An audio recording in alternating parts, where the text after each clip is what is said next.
The morning air was sharp with a chill as the single-dad veteran approached the military cemetery. His old uniform, though carefully pressed, showed the wear of years gone by, the faded patches, the scuffed shoes, and the medals that once gleamed now dulled with time. Holding the small hand of his daughter, he felt both pride and nervousness.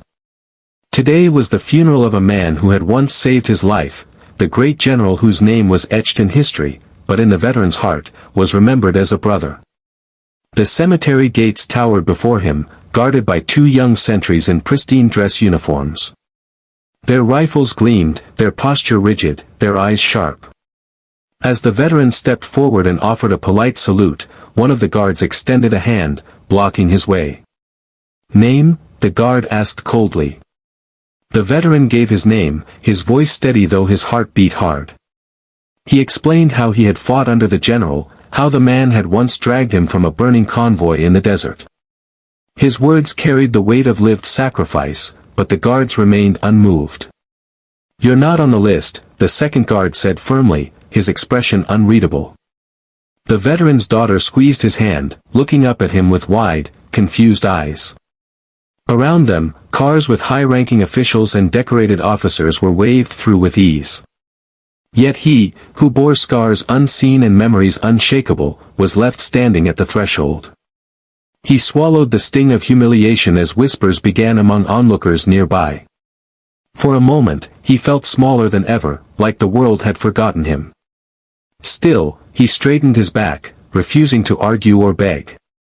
All he wanted was to honor his fallen brother in arms.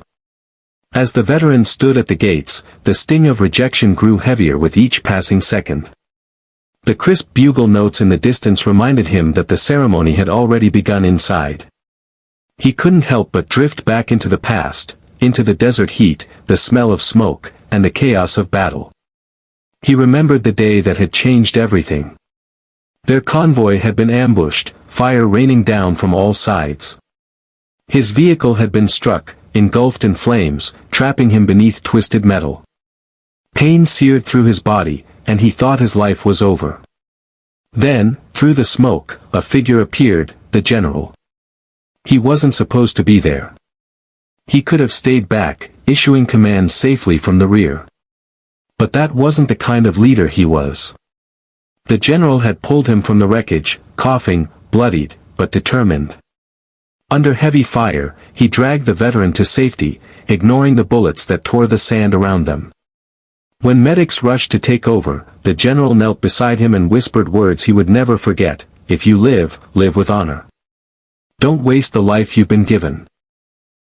Those words had carried the veteran through dark nights, through sleepless battles with his own memories, and through the struggle of raising his daughter alone after his wife's passing. He had clung to them like a compass, guiding him to stand tall even when the world pushed him down. And now, as he stood outside the gates, those words echoed louder than ever.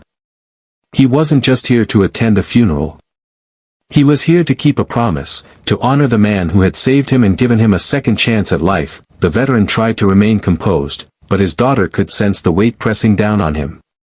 She tugged gently at his sleeve, her small eyes filled with confusion. "Daddy," she whispered, "you said he was your hero, can't we just say goodbye?" Her innocent words sliced through him more deeply than any wound from the battlefield. He looked at her, fighting back tears. She had never met the general, but she knew his stories.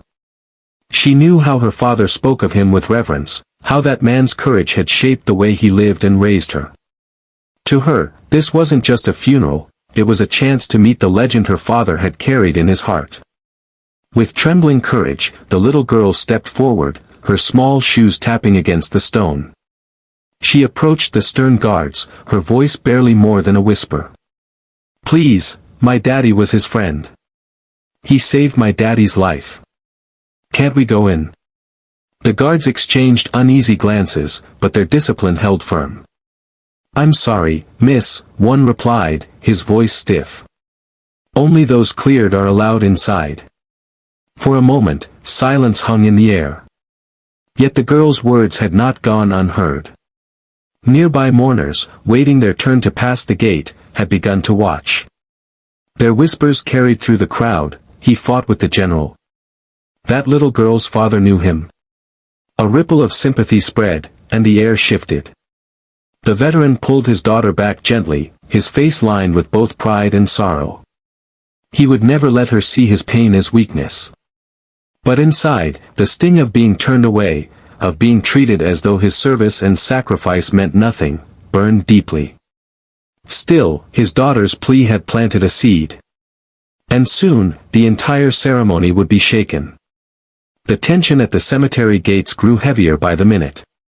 The veteran stood silently, his daughter pressed close to his side, as the whispers from the crowd swirled like wind through dry leaves.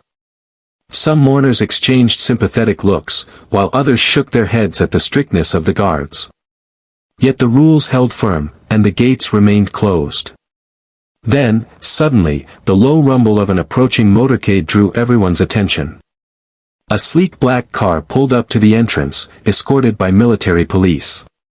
The doors opened, and out stepped a towering figure in full uniform, the 4 gleaming stars on his shoulder boards leaving no doubt as to who he was. A 4-star general, the highest authority present, had arrived. The guards snapped to attention, their rigid salutes sharp against the tense air. But as the general surveyed the scene, his eyes narrowed on the cluster of bystanders and the lone veteran holding his daughter's hand. He could sense the unease, the quiet commotion that had rippled through the crowd. "What's going on here?" his voice boomed, carrying the weight of command. One of the guards stammered, "Sir, this man isn't on the list. We were instructed." "Stand down," the general cut in sharply, his tone brooking no argument. He stepped forward, his polished boots striking the pavement with authority. The crowd fell silent as he stopped in front of the veteran. Placing a firm hand on his shoulder, the general spoke with respect that silenced even the guards. "This man doesn't need a list. He fought beside our fallen brother. He bled for this nation. If anyone has earned the right to stand at that coffin, it's him." The words carried like thunder. Rules bent in an instant, not from pity, but from recognition of true honor. With the 4-star general's words still echoing in the air, the crowd parted as if history itself was making room. The guards lowered their eyes, stepping back in silence. No one dared to question further. For the first time that day, the veteran felt the weight on his chest ease, not because of privilege, but because of recognition. His service, his sacrifice, and his bond with the fallen general were finally acknowledged. The general himself extended a hand, guiding the veteran and his daughter past the gates. Each step they took was heavy with emotion, yet filled with dignity.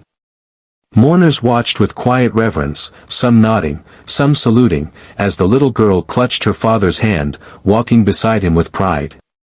At last, they reached the flag-draped casket.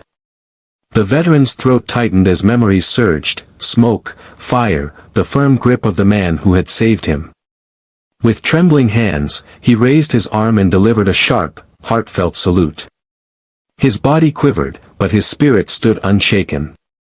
Beside him, his daughter stepped forward shyly, laying a single white flower atop the coffin. The moment carried a weight words could not describe.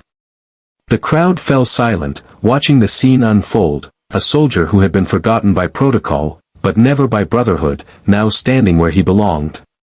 The 4-star general raised his own hand in salute, his eyes glistening. "Let it be remembered," he declared, his voice strong yet thick with emotion, "that no soldier who gave his all is ever forgotten. Rank may fade, lists may change, but honor endures." As taps played softly in the background, the veteran's daughter whispered to her father, "We said goodbye, Daddy." And in that sacred silence, the forgotten soldier finally found his place among heroes.